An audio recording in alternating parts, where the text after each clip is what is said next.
Ladies and gentlemen, my name is Peridiam, and let's talk about the best twists in the history of Wait, hold up, Peridiam. Hold up. Slow down. One sec. Did you just say best twists? Did I hear that right? Twists? As in plural? Look, man, I know you know Big Brother and all, but I'm pretty sure nothing can compete with the Battle of the Block. The greatest battle to ever grace our TV screens. It was the most epic twist we have ever had. 2 HOHs, 4 nominees, twice as many competitions, and it lasted like the whole season. And then they brought it back. A true fan favorite. Audience, you guys are funny, and I hear you. But this is my video, and as far as I'm concerned, we're gonna be discussing the best twists. The best, the good ones, the ones that actually made the game better, more balanced, sometimes even made the show better and more enjoyable. So pretty much the Battle of the Block. All right, enough shenanigans. This video is never going to start, is it? If you know me at all, you probably would know that I'm not too big on twists, particularly for Big Brother. I've said it before, but I tend to believe the producers often get in their own way with twists, sometimes because of just bad luck, bad outcomes, other times because, well, some twists just didn't seem very well thought out.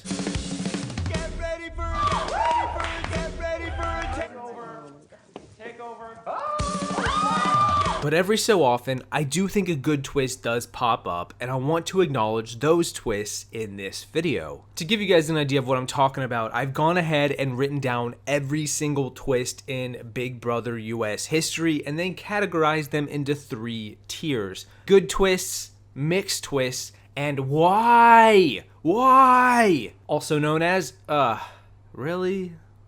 Okay. In this video, we'll be talking about my good tier. Next video, maybe the bad tier, but I may need 2 parts for that. I have 7 twists that I liked enough to put into the good tier, with about 11 or so-ish in the mixed tier, and then literally all the rest in the red. So let's talk about these 7 twists that I like the most. The first one being the greatest twist ever created in Big Brother history.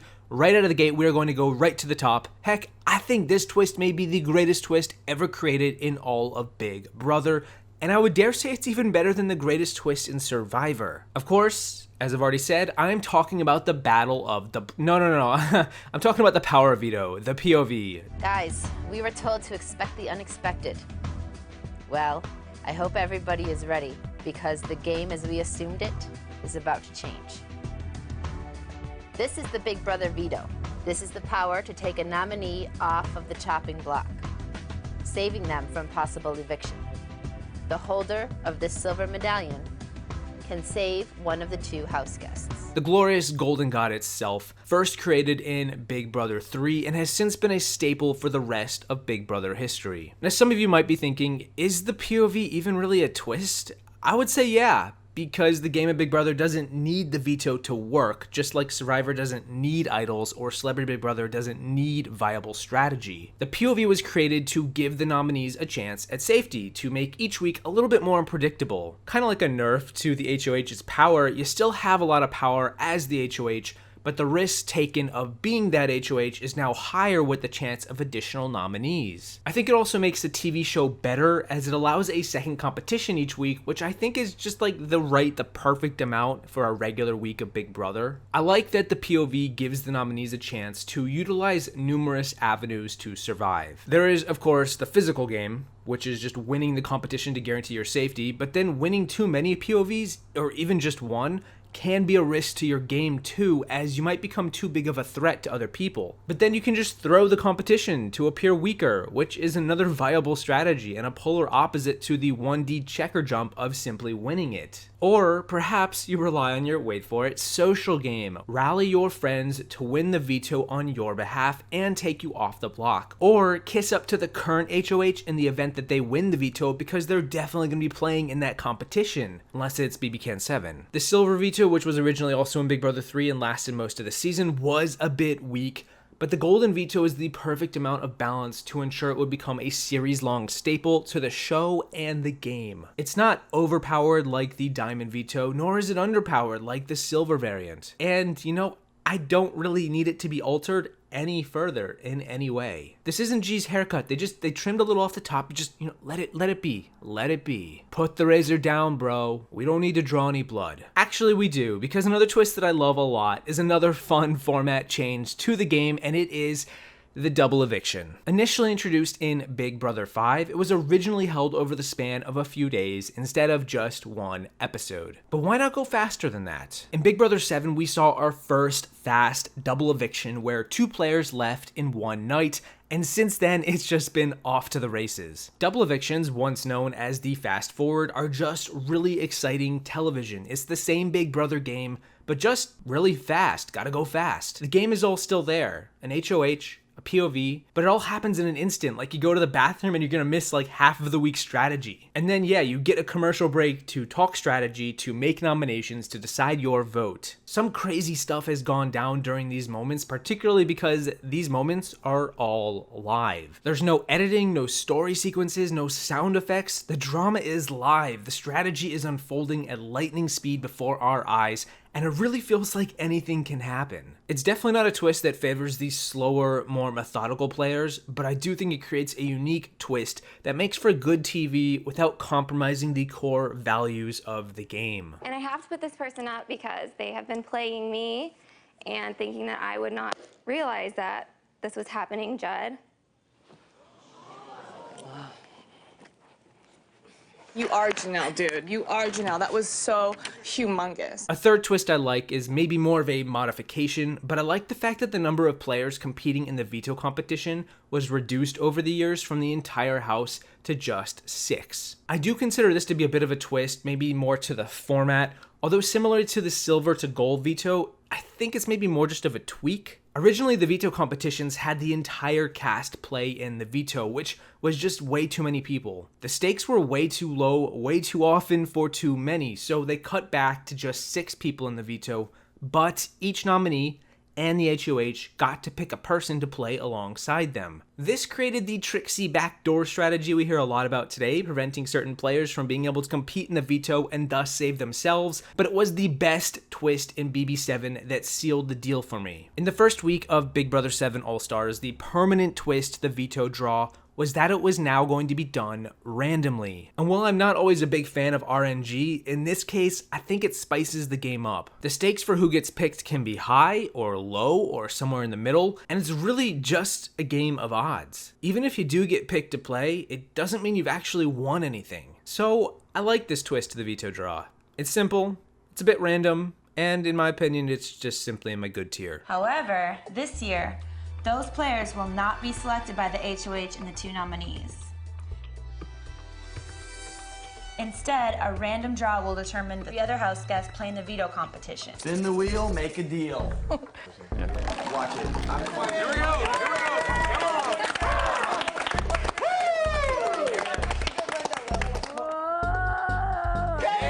So at this point in the video, you may be noticing that there's a trend with these twists. A lot of them pertain to the more classic seasons of the show. Well, the 4th twist I like is par for that course. It is Big Brother 6 with the secret pairs. Now, I'm not a huge fan of secret pairs altogether, but I like that in the case of BB6, the Summer of Secrets, everyone in the game had a secret partner, so it was evenly balanced as all things should be across the board. It's one thing to have a secret partner amidst a cast of total strangers where nobody else does, as in that case, that dynamic creates an unfair advantage or disadvantage. Either way, no matter how the chips fall, it's imbalanced from the get-go. And for what? It never needs to be that way. What does a season have to gain from putting 2 random people who know each other in the house when it isn't known to anyone else? I knew all along that you and Rachel know each other. We already got it out of the way. Oh, I'm not stupid. Kim's your boyfriend? Yes. That's her boyfriend. Are you kidding me?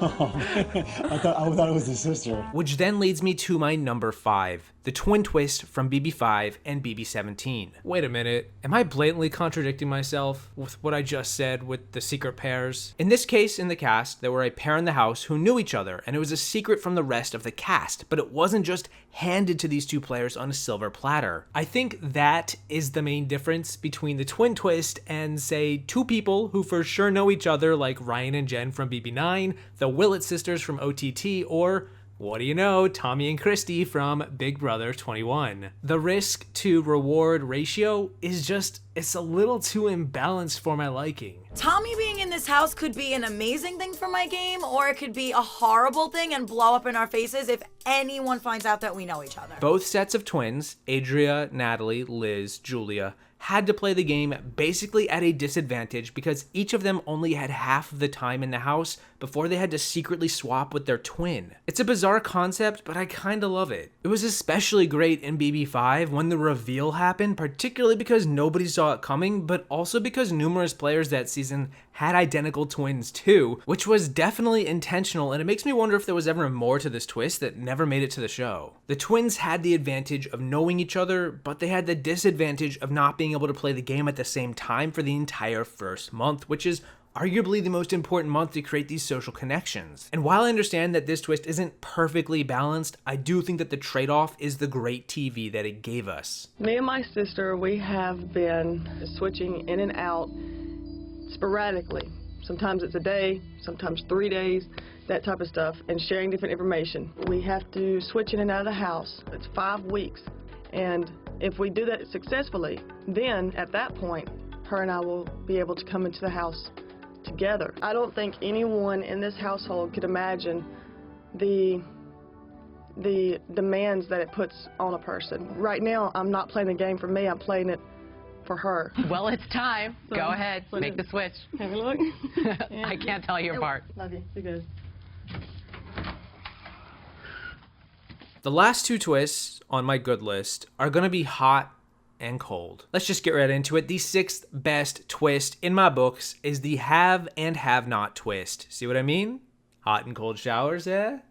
I like the have not twist insofar as it's actually being upheld. People are following the rules and it's not being ignored on the show for whatever reason. Even if this have not twist is past its prime at this point, I do think it's given us a lot of great moments over the decades of the show, originally being the peanut butter and jelly diet, where the house guests had to endure an entire week of PB&J sandwiches. Eventually, slop made its way into the cookbook, and we have yet to look back. Or forward. We even had have-not competitions, remember those? Those were kind of fun and creative. The wacky food competitions trying to guess pie flavors or making players crawl through caramel and then drowning in said caramel. It was a harmless twist that added an extra element to the state of living day to day in the house. It didn't really affect the game that much, but I think the best twists don't need to. So long as they make for good TV, I don't think we need game-altering powers at all. Don't get me wrong, I understand the desire to shake up the tried and tested format, but we've seen it done a lot now and it rarely has worked.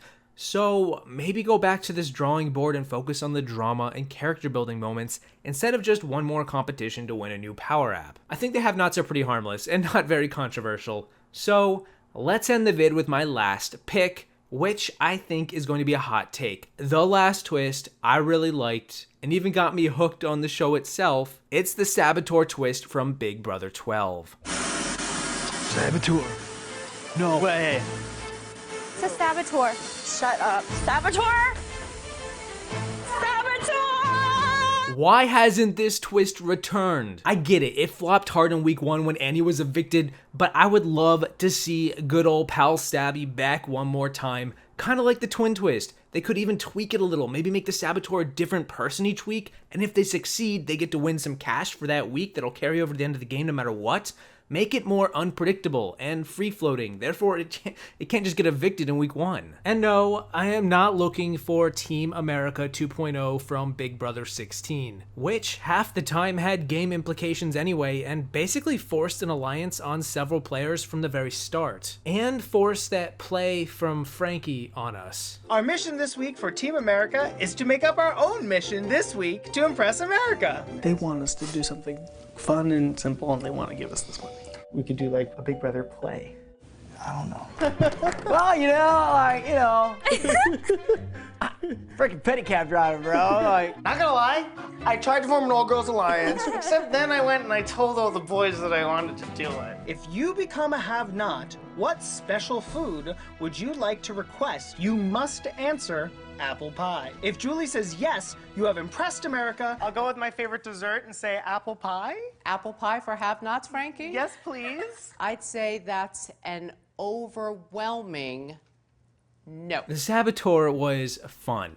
And it was harmless. It created paranoia. Everyone was on high alert, and I think it kept the game's integrity intact, unlike most, if not, I would say all of the modern twists we've seen over the past several years. I think it had the potential to be better than it was in its short implementation. Similar to the have-nots, it was a thorn in many players' sides. It caused a lot of paranoia and questioning of each other's, made everyone on high alert, but never to this drastic degree. My biggest problem with modern twists, and even some of the older ones, is that a lot of the times they kind of just are too powerful. Nothing like tipping the scales of power in one direction, like many other twists have done, particularly the modern ones, ultimately breaking the game for at least 1 week, if not longer. The saboteur never broke the game, likely never would break the game, which is about as good as I can hope for when it comes to Big Brother twists. Was it a smash hit? I hear you guys. No, it wasn't. But the untapped potential was there for the mischief, the mayhem, the chaos, without needing to have all the players be petrified and afraid of the format, afraid for their life in the game. And we did see it again briefly with Reagan, and I think the elements of what it brought to the table need to be dissected and put into another form to cause chaos, to stir things up, and to not, say it with me now, break the game. What? Oh my God!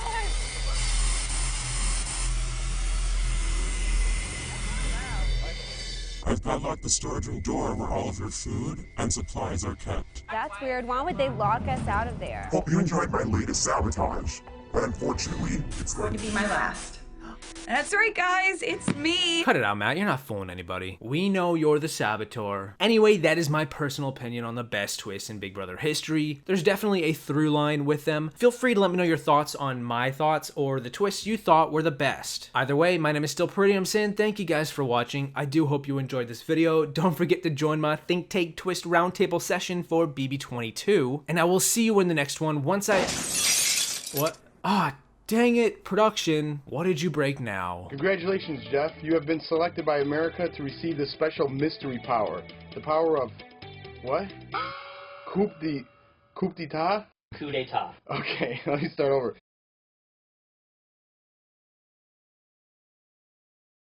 What's up, man? Boy. Jeez. Where's Steve? He's right here. Oh, hey, what's up, Steve? What's up? Well, I'm a robot.